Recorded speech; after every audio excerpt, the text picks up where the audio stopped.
আসসালামু আলাইকুম। আরটিভির ২১তম প্রতিষ্ঠাবার্ষিকী শুভেচ্ছা জানিয়ে শুরু করছি দুপুরের সংবাদ। আপনাদের সাথে আছি আমি পারভিন মিতু। বিএনপির ভারপ্রাপ্ত চেয়ারম্যান তারেক রহমান আর কিছুক্ষণ পর তার বাবা, দলের প্রতিষ্ঠাতা ও শহীদ রাষ্ট্রপতি জিয়াউর রহমানের কবর জিয়ারত করবেন। দীর্ঘদিন ১৭ বছর পর বাবার কবর জিয়ারত করতে যাবেন তিনি। এরপর সাভারের জাতীয় স্মৃতিসৌধে যাবেন তারেক রহমান। সেখানে মুক্তিযুদ্ধের শহীদদের প্রতি শ্রদ্ধা জানাবেন তিনি। এর আগে দীর্ঘ ১৭ বছর পর বৃহস্পতিবার দেশে ফেরেন তারেক রহমান। রাজধানীতে তাকে দেয়া হয় রাজস্বিক সংবর্ধনা। এদিকে কাল জাতীয় পরিচয়পত্রের জন্য রাজধানীর আগারগাঁয়ে নির্বাচন কমিশন অফিসে যাওয়ার কথা রয়েছে তারেক রহমানের। এরপর শহীদ ওসমান হাদির কবর জিয়ারত করতে ঢাকা বিশ্ববিদ্যালয় ক্যাম্পাসে যাবেন তিনি। হাদির কবর জিয়ারত শেষে সেখান থেকে রাজধানীর শ্যামলীতে পঙ্গু হাসপাতালে চিকিৎসাধীন জুলাই গণ অভ্যুত্থানে আহত ব্যক্তিদের দেখতে যাবেন তারেক রহমান।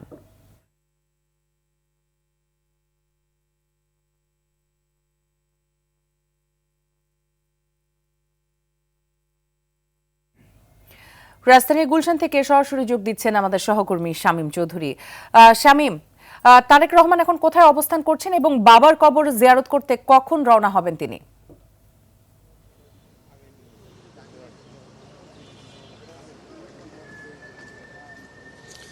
জি মিতু, বিএনপির ভারপ্রাপ্ত চেয়ারম্যান তারেক রহমান এখনও কিন্তু তার এই গুলশানের গুলশান এভিনিউ সড়কের ১৯৬ নম্বর বাড়িতে অবস্থান করছেন। আপনি আমার পেছনে দেখতে পাচ্ছেন যে উনি হয়তোবা আর কিছুক্ষণের মধ্যেই এই বাসভবন থেকে বের হবেন এবং বের হয়ে সরাসরি চলে যাবেন রাজধানীর শেরেবাংলা নগরে ওনার পিতা শহীদ রাষ্ট্রপতি জিয়াউর রহমানের কবর জিয়ারত করতে।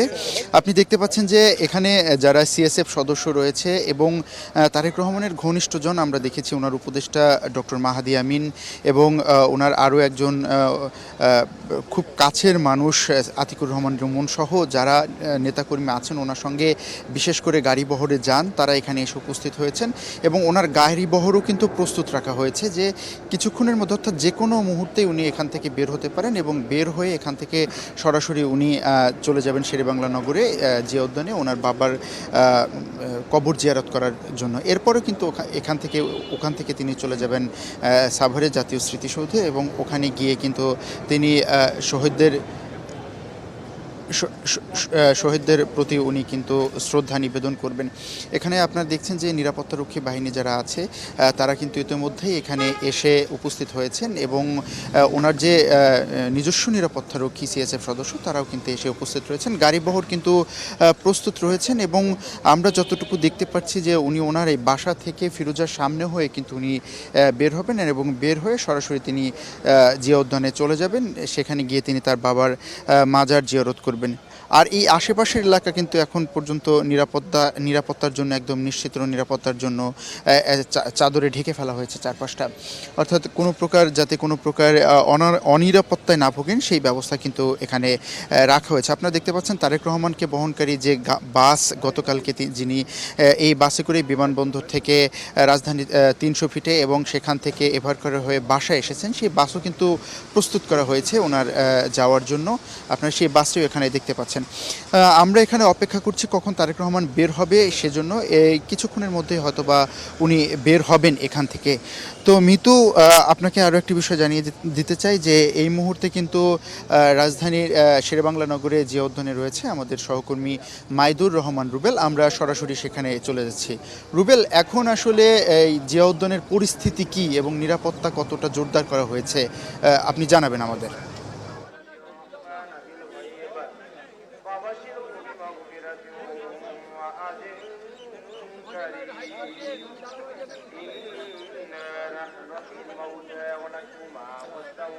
শামীম, ধন্যবাদ আপনাকে। আমরা আছি জিয়াউর রহমানের সমাধিতে। আপনারা নিশ্চয়ই জানেন যে আপনার গুলশান থেকে আসার পরে মূলত এই জিয়াউর রহমানের সমাধির উদ্দেশ্যে আসবেন বিএনপির ভারপ্রাপ্ত চেয়ারম্যান তারেক রহমান এবং আমরা যতটুকু জানতে পেরেছি এইখানে ২০০৬ সালে সবশেষ এসেছিলেন তারেক রহমান। প্রায় ২০ বছর আগে এসেছিলেন এবং ২০ বছর পর আসছেন যে তার পিতা শহীদ প্রেসিডেন্ট জিয়াউর রহমানের সমাধিতে শ্রদ্ধা নিবেদন করেছেন। জিয়াউর রহমান বিএনপির প্রতিষ্ঠাতা।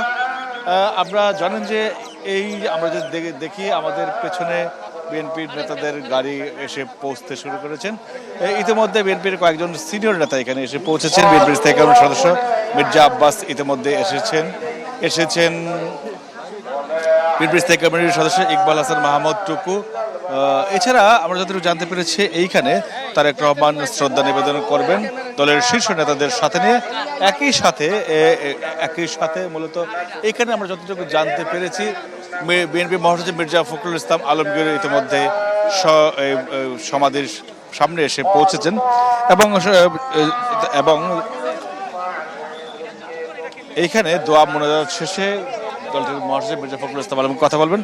আমরা যতটুকু জানতে পেরেছি এই আজকের এই সমাধিতে মূলত শুধুমাত্র শ্রদ্ধা নিবেদন এবং শ্রদ্ধা নিবেদনের উপর বিশেষ দোয়ার আয়োজন করা হয়েছে এবং দোয়ার পর মোনাজাত করা হবেন এবং সকাল থেকে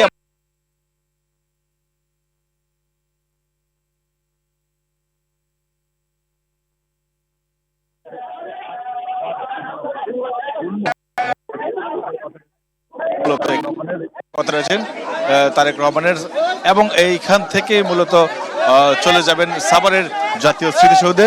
আমরা যেটি দেখতে পাচ্ছি বিএনপি মহাসচিব মির্জা ফখরুল ইসলাম আলমগীর এসেছেন, এখন গণমাধ্যমের সামনে তিনি কথা বলবেন, হয়তো আমরা একটু তার সামনে কথা বলার আমরা চেষ্টা করছি।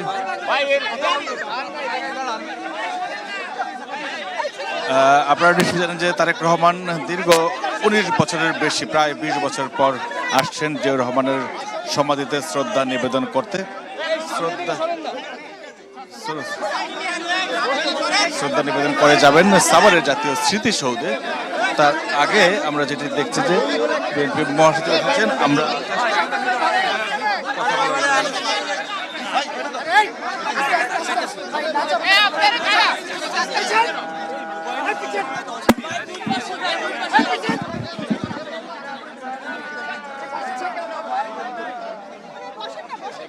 বসে পড়ি না, আমাদের যাতে হাতে ফোন বসে পড়ি।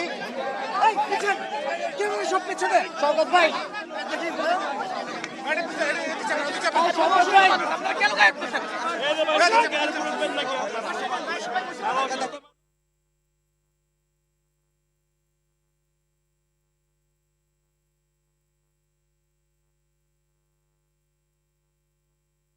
আলমগীর স্যার আজকে আসলে শ্রদ্ধা নিবেদন করতে আসছেন 2006 সালে আমরা যতটুকু জানতে পেরেছি সবশেষে এসেছিল 2006 সালে।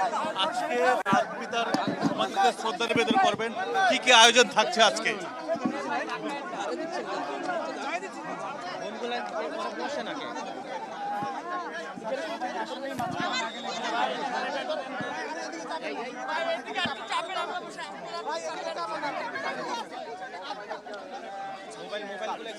বসেন বসেন।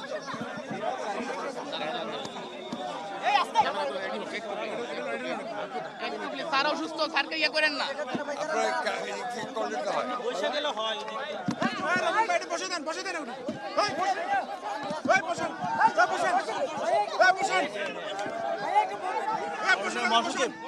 এটা একটু বসে, আপনারা একটু বসেন না।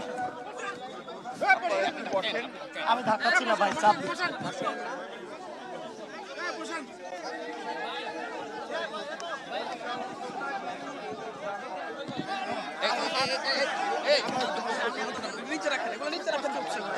মাথায় দিচ্ছেন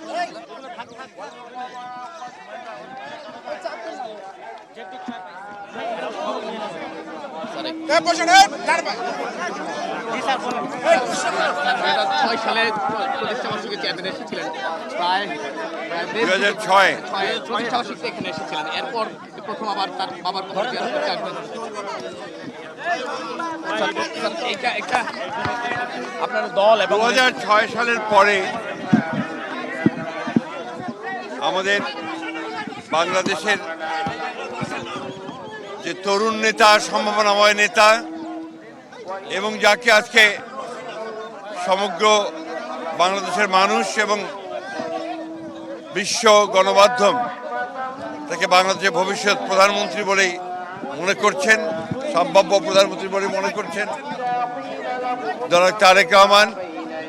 আপনারা সবাই জানেন যে গতকাল তিনি দেশে ফিরে এসেছেন এবং দেশে ফিরে এসেছেন একটা রাজকীয় প্রত্যাবর্তনের মধ্য দিয়ে। সমগ্র বাংলাদেশ তাকে সম্বর্ধনা জানিয়েছে, সমগ্র বাংলাদেশ আনন্দিত হয়েছে, উচ্ছ্বসিত হয়েছে। জনগণ তাদের প্রাণের প্রিয় নেতাকে ফিরে পেয়েছে। 2006 সালের পরে আবার আজকে এই 2025 সালের ফের ডিসেম্বর মাসে 26 তারিখে আজকে আবার সেই নেতা, বাংলাদেশের স্বাধীনতার ঘোষক শহীদ প্রেসিডেন্ট জিয়াউর রহমান বীর উত্তম, যিনি তার পিতা, যিনি বাংলাদেশ জাতীয়তাবাদী দর্শনের জনক, সেই শহীদ প্রেসিডেন্ট জিয়াউর রহমান সাহেবের মাজারে আজকে তিনি জিয়ারত করতে আসবেন এবং এখানে তিনি পুষ্পস্তবক অর্পণ করবেন। সঙ্গে তার সঙ্গে থাকবেন স্থায়ী কমিটির সদস্যবৃন্দ এবং নেতৃবৃন্দ। বাংলাদেশের রাজনৈতিক ইতিহাসে এই ধরনের রাজকীয় প্রত্যাবর্তন এবং জনগণের স্বতঃস্ফূর্ত সম্বর্ধনা খুব কম নেতার পক্ষেই পাওয়া সম্ভব হয়েছে। দর্শক দেখছিলেন জিয়াউর রহমানের সমাধিস্থল থেকে মির্জা ফখরুল ইসলাম আলমগীরের বক্তব্যের অংশবিশেষ। সাভারের জাতীয় স্মৃতিসৌধ থেকে সরাসরি যুক্ত হচ্ছেন আমাদের আরেক সহকর্মী ওমর ফারুক। আমরা সরাসরি চলে যাচ্ছি সেখানে। ফারুক, জানাবেন তারেক রহমানের আগমন উপলক্ষে সেখানকার অবস্থা ও নিরাপত্তা ব্যবস্থা সম্পর্কে। আপনাকে ধন্যবাদ। মূল ফটক যেটি রয়েছে সেখানে আমি অবস্থান নিয়েছি। আর আপনাকে জানিয়ে রাখি, এখানে আজকে তারেক রহমান কিন্তু শহীদদের জানানোর জন্য তিনি বিএনপি নেতাকর্মী সহ নানা পেশা এলাকায় কিন্তু ভিড় করছে। হাজার হাজার মানুষ কিন্তু এই মুহূর্তে স্মৃতিসৌধ এলাকায় অবস্থান নিয়েছে। তো এখানে তারেক জিয়া আগমন উপলক্ষে কিন্তু আইন শৃঙ্খলা বাহিনীর পক্ষ থেকে কিন্তু ব্যাপক নিশ্চিত নিরাপত্তা ব্যবস্থা জোরদার করা হয়েছে। 4 স্তরের নিরাপত্তা ব্যবস্থা নিয়েছেন আইন শৃঙ্খলা বাহিনী। এই মুহূর্তে আমি রয়েছি সাভারের জাতীয় স্মৃতিসৌধে যাওয়ার গণপূর্ত বিভাগ আমাদেরকে যেটা জানিয়েছেন, তারা তারেক জিয়ার শ্রদ্ধা নিবেদনের জন্য পুরোপুরি প্রস্তুত করেছেন। সাভারের যে জাতীয় স্মৃতিসৌধ, সেই স্মৃতিসৌধকে কিন্তু প্রস্তুত করেছেন। তো এই মুহূর্তে বিএনপি নেতাকর্মীরা কিন্তু অধীর আগ্রহে অপেক্ষা করছেন তাদের যে প্রিয় নেতা তারেক রহমান কখন আসবেন তাকে এক নজর দেখার জন্য। কিন্তু হাজার হাজার নেতাকর্মী এখানে জড়ো হয়েছেন। তো সাভারের জাতীয় স্মৃতিসৌধ থেকে আমার কাছে এই ছিল সর্বশেষ। জি, ধন্যবাদ আপনাকে আমাদের সাথে যুক্ত হবার জন্য। জাতির উপর থেকে কালো ছায়া এখনো যায়নি। এই কালো ছায়া দূর না হওয়া পর্যন্ত ছাত্র শিবির ও জামাতে ইসলামের সংগ্রাম করে যাবে বলে মন্তব্য করেছেন জামাতে ইসলামের আমির ডাক্তার শফিকুর রহমান। সকালে ছাত্র শিবিরের কেন্দ্রীয় সদস্য সম্মেলনে বক্তব্যকালে তিনি এই কথা বলেন। এ সময় তিনি বলেন, নারীদের নিরাপদ জীবনযাপন নিশ্চিতে কাজ করে যাবে ছাত্র শিবির। জামাতে ইসলামী দুর্নীতিমুক্ত, বৈষম্যমুক্ত, ইনসাফ ভিত্তিক বাংলাদেশ করতে চায় উল্লেখ করে তিনি আরও বলেন, বৈষম্যহীন বাংলাদেশ করতে প্রচেষ্টা অব্যাহত থাকবে। এ সময় অনুষ্ঠানে দেশ বিদেশের বিভিন্ন অতিথি উপস্থিত ছিলেন।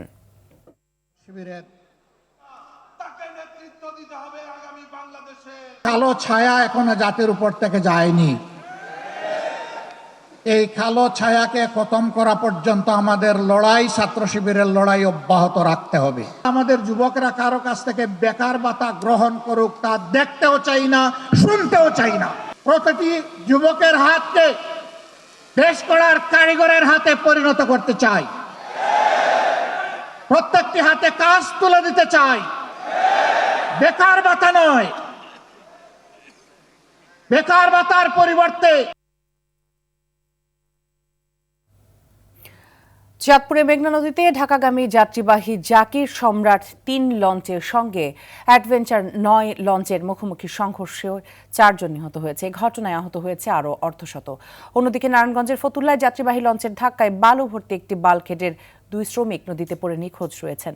প্রতিনিধিদের পাঠানো তথ্যচিত্রে আরও জানাচ্ছেন লামিয়া তানজিন মাহমুদ। ভোলার চর ফ্যাশনের ঘোষেরহাট থেকে ঢাকার উদ্দেশ্যে ছেড়ে আসা এমভি জাকির সম্রাট 3 লঞ্চটি বৃহস্পতিবার দিবাগত রাত 2টার দিকে চাঁদপুরের হাইমচর এলাকা অতিক্রম করছিল। এ সময় ঘন কুয়াশায় ঢাকা থেকে ঝালকাঠির উদ্দেশ্যে ছেড়ে যাওয়া অ্যাডভেঞ্চার 9 লঞ্চের সঙ্গে সংঘর্ষ হয়। এতে দুমড়ে মুচড়ে যায় এমভি জাকির সম্রাট 3 লঞ্চটি। এই ঘটনায় এখনো পর্যন্ত 4 জনের মৃত্যুর বিষয়টি নিশ্চিত করেন ঢাকা সদরঘাটের নৌ পুলিশ ফাঁড়ির ডিউটি অফিসার এএসআই মামুন। নিহত সবার বাড়ি ভোলার ঘোষেরহাটে। একটার সাথে আরেকটা পাঁচ বেলি মাইরা দিছিল, পরে এমনি মানুষ ডলা মুছে হয়ে গেছে। দুমড়ে মুচড়ে যায় এমভি জাকির সম্রাট 3 লঞ্চটি ঢাকার সদরঘাটে আনা হয়। ঘাতক অ্যাডভেঞ্চার লঞ্চটি ঝালকাঠিতে গেলে জিজ্ঞাসাবাদের জন্য 4 কর্মচারীকে আটক করা হয়। আহতদেরকে বরিশাল শেরেবাংলা মেডিকেল কলেজ ও ঢাকার বিভিন্ন হাসপাতালে ভর্তি করা হয়েছে। নারায়ণগঞ্জের ফতুল্লায় লঞ্চের ধাক্কায় বালু ভর্তি একটি বালখেডের 2 শ্রমিক নদীতে পড়ে নিখোঁজ হয়েছেন। শুক্রবার ভোরে বুড়িগঙ্গা নদীর ধর্মগঞ্জ এলাকায় এ ঘটনা ঘটে। Lamia Tangier Mahmud, RTV. দর্শক, লঞ্চ দুর্ঘটনার খবর জানাতে ঢাকার সদরঘাট থেকে সরাসরি যুক্ত হচ্ছেন আমাদের আরেক সহকর্মী রাজু আহমেদ। রাজু, দুর্ঘটনা নিয়ে প্রত্যক্ষদর্শীরা কি বলছেন আর নিহতদের পরিচয় পাওয়া গেছে কিনা, আর জানাবেন যে মরদেহ পরিবারের কাছে হস্তান্তর করা হয়েছে কিনা। ধন্যবাদ আপনাকে। আমি এই মুহূর্তে দাঁড়িয়ে আছি দুর্ঘটনা কবলিত এমভি জাকির 3 লঞ্চটিতে, যে লঞ্চটি গতকাল রাতে দুর্ঘটনার শিকার হয়। এখন পর্যন্ত দুর্ঘটনায় 4 জন নিহত খবর পাওয়া গেছে। নিহত জনের পরিচয় পাওয়া গেছে, তারা তাদের বাড়ি ভোলার। স্বজনদের সাথে আমার কথা হচ্ছে, স্বজনরা কিছুক্ষণ আগে লাশগুলো নিয়েছেন। রাতে যখন নাকি দুর্ঘটনা হয়, তারা লঞ্চটিকে চাঁদপুর ঘাটে ভিড়ানোর কথা বলে। তবে সেই লঞ্চটি না চাঁদপুর ঘাটে না ভিড়ানোর কারণে ঢাকায় নিয়ে আসতে কিন্তু তারা মারা যায়। কিছুক্ষণ আগে ঘটনাস্থল পরিদর্শন করেছেন উপদেষ্টা এম এ সাখাওয়াত। তিনি বলেছেন ঘটনার সাথে যারা জড়িত তাদেরকে চিহ্নিত করা হবে, সেই সাথে ঘন কুয়াশা যেন আগামীতে দুর্ঘটনা না হয় সেই ব্যবস্থা নেওয়ার জন্য যথাযথ কর্তৃপক্ষকে তিনি নির্দেশ দিয়ে গিয়েছেন। সেই সাথে ক্ষতিগ্রস্ত প্রত্যেকটি পরিবারকে আর্থিক সহায়তা প্রদান করেছেন। লাশগুলো কিছুক্ষণ আগেই বুঝিয়ে দেওয়া হয়েছে পরিবারের নিকট। এই ছিল আমার কাছে।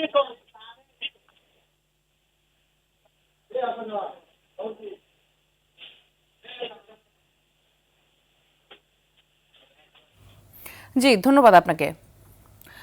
মেঘলা আকাশ, ঘন কুয়াশা আর হিমেল বাতাসে শীতের তীব্রতা বেড়েছে দেশের দক্ষিণ পশ্চিমাঞ্চলের সীমান্তবর্তী জেলা চুয়াডাঙ্গাতে। 9.7 ডিগ্রি সেলসিয়াস তাপমাত্রা রেকর্ড করা হয়েছে সকালে। পাবনার ঈশ্বরদীতে 10.3 ডিগ্রি সেলসিয়াস, পঞ্চগড়ে 11 ডিগ্রি সেলসিয়াস, কুড়িগ্রামে 11.4 ডিগ্রি সেলসিয়াস, বগুড়াতে 12.2 ডিগ্রি সেলসিয়াস এবং বাতাসের আর্দ্রতা 96% রেকর্ড করা হয়েছে। এদিকে দিনাজপুর এবং হিলিতে 12.5 ডিগ্রি সেলসিয়াস, বাতাসের আর্দ্রতা 92% রেকর্ড করা হয়েছে জেলা আবহাওয়া অফিস।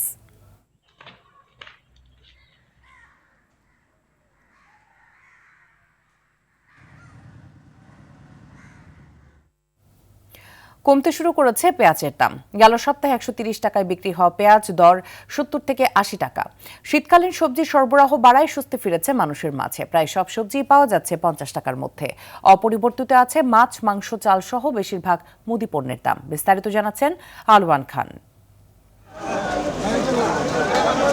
কুয়াশার চাদরে মুড়িয়ে ঝেঁকে বসেছে শীত, ক্ষণে ক্ষণে বইছে হিমেল হাওয়া। রাজধানীর বাজারগুলোতে বাড়তে শুরু করেছে শীতকালীন সবজির সরবরাহ, এতে নাগালে আসতে শুরু করেছে দাম। মাছ মাংসের বাজার তো অনেক বেশি, এটা তো আমাদের জন্য খুব, মাছ মাংস খাওয়াই তো আমরা প্রায় বন্ধ করে দিচ্ছি। গত 2-3 সপ্তাহে বাজারে পেঁয়াজের ঝাঁজ বাড়লেও কমতে শুরু করেছে দাম। পেঁয়াজ কেলি কেজি বেশি 40-50, মিষ্টি কুমড়া 40 টাকা 50 টাকা কেজি। পেঁয়াজের দামটা আগে একটু বাড়তি ছিল, এখন আস্তে আস্তে একটু কমের দিকে আসতেছে। সরবরাহ বাড়ার সঙ্গে সঙ্গে কমতির দিকে সব ধরনের সবজির দাম। স্বস্তি ফিরেছে ক্রেতার মনে। বেগুন বেচতে আপনার 60 টাকা কেজি, সিম 50 টাকা, পুঁইফল 60 টাকা কেজি, লাউ 60 টাকা পিস, আর মূলার কেজি 30 টাকা। শীতের সিজন চলে আসছে, একদমই সবজির দাম কম, ঠিক আছে, যথেষ্ট কম, একদম হাতের নাগালের ভিতরে আছে মনে হয়, সবাই খাইতে পারবে এরকম মনে হচ্ছে। মাছ, মাংস, ডিম সহ অপরিবর্তিত আছে চাল সহ বেশিরভাগ মুদিপণ্যের দাম। চলছে শীতের যৌবনকাল। রাজধানীর বাজারগুলোতে শীতকালীন সবজিতে টইটম্বুর। জনমনে ফিরেছে স্বস্তি। তবে অস্থিতিশীল এই বাজারে কতটা এই স্বস্তি থাকে তা নিয়ে দেখা দিয়েছে জনমনে সংশয়। আলওয়ান খান, আরটিভি, ঢাকা। কুড়ির আঙিনা পেরিয়ে আজ এবং আগামী টেলিভিশন চ্যানেল আরটিভি পৌঁছে গেল 21 বছরে। 2005 সালের 26 ডিসেম্বর দেশের পঞ্চম বেসরকারি টেলিভিশন চ্যানেল হিসেবে গণমাধ্যম জগতে যাত্রা শুরু আরটিভির। দীর্ঘ পথ পরিক্রমায় আরটিভির দর্শক শ্রোতাদের ভালো লাগাকে প্রাধান্য দিয়েছে, বিপরীতে পেয়েছে ভালোবাসা। সবার ভালোবাসায় সব শ্রেণী পেশার মানুষকে সাথে নিয়ে স্বপ্নের বাংলাদেশ করতে আগামীতেও কাজ করে যাবে আরটিভি। আরও জানাচ্ছেন তৌহিদুর রহমান।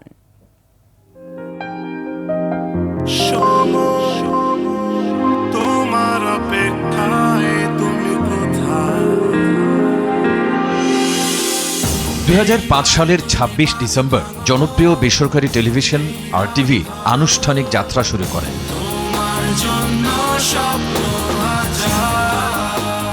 1, 2, 3, 4 গুনে গুনে দর্শক শ্রোতার ভালোবাসায় 21 বছরে পৌঁছল সবার প্রিয় টেলিভিশন RTV। অনুষ্ঠান কিংবা সংবাদ, বিনোদন, রাজনীতি, অর্থনীতি, ক্রীড়া সব ক্ষেত্রে RTV ভালোবাসা পেয়েছে সমাজের সর্বস্তরের মানুষের।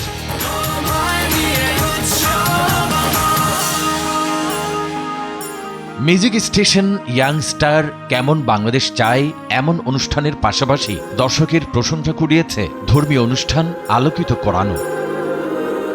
ডিজিটাল প্ল্যাটফর্মেও নানা শ্রেণী পেশার মানুষের প্রিয় প্রাঙ্গণ হয়ে উঠেছে RTVর বিভিন্ন চ্যানেল কিংবা পেজ। তাই তো এসব পেজ এবং চ্যানেলের সাবস্ক্রাইবারের সংখ্যাও আশা জাগানিয়া। আগামীর স্বপ্ন নিয়ে আরও এগিয়ে যেতে চায় RTV।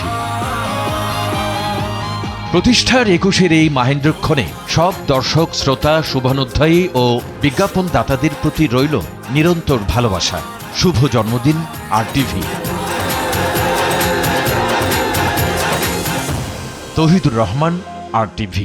নোয়াখালীর হাতিয়া উপজেলার চরকিং ও সুখচর ইউনিয়নের পাশে মেঘনা নদীর জাগলার চরে আধিপত্য বিস্তারকে কেন্দ্র করে সংঘর্ষের ঘটনায় 2 দিন পর নিখোঁজ শামসুর মরদেহ খুঁজে পেয়েছে পরিবারের সদস্যরা। গতকাল বিকেলে জগলার চরে কেওড়া বনের মধ্যে এ মৃতদেহ খুঁজে পায় তারা। বিষয়টি নিশ্চিত করে হাতিয়া থানা ভারপ্রাপ্ত কর্মকর্তা ওসি সাইফুল আলম বলেন, বৃহস্পতিবার সন্ধ্যার একটু আগে পরিবারের সদস্যরা শামসুর মৃতদেহ খুঁজে পাওয়ার বিষয়টি তাকে নিশ্চিত করে। ঘটনায় থানায় একটি হত্যা মামলা দায়ের করা হয়েছে। মামলায় 30 জনের নাম উল্লেখ সহ অজ্ঞাতনামা আরও 10 থেকে 15 জনকে আসামি করা হয়েছে। কৃষি উৎপাদন বাড়াতে সৌদি আরব থেকে 80,000 টন ইউরিয়া সার আমদানির অনুমোদন দিয়েছে অন্তর্বর্তী সরকার। আর সংরক্ষণ ও বিতরণের সুবিধার্থে নওগাঁ ও বগুড়ায় নির্মাণ করা হবে বাফার গুদাম। ডিসেম্বরের মাঝামাঝিতে অর্থ উপদেষ্টা ডক্টর সালাউদ্দিন আহমেদের সভাপতিত্বে অনুষ্ঠিত সরকারি ক্রয় সংক্রান্ত উপদেষ্টা পরিষদ কমিটি অনুমোদন দেয়। প্রায় 400 কোটি টাকা ব্যয়ে সৌদির সাবিক অ্যাগ্রো নিউট্রিয়েন্টস কোম্পানি থেকে আনা হচ্ছে এই সার।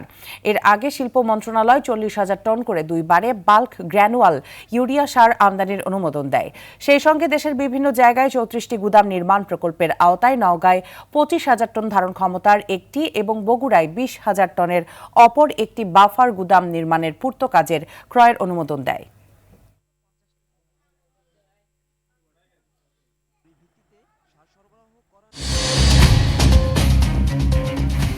দুপুরের সংবাদ এ পর্যন্ত। জেলার সংবাদ বিকেল 4:45টায় দেখার আমন্ত্রণ রইল। ধন্যবাদ সবাইকে।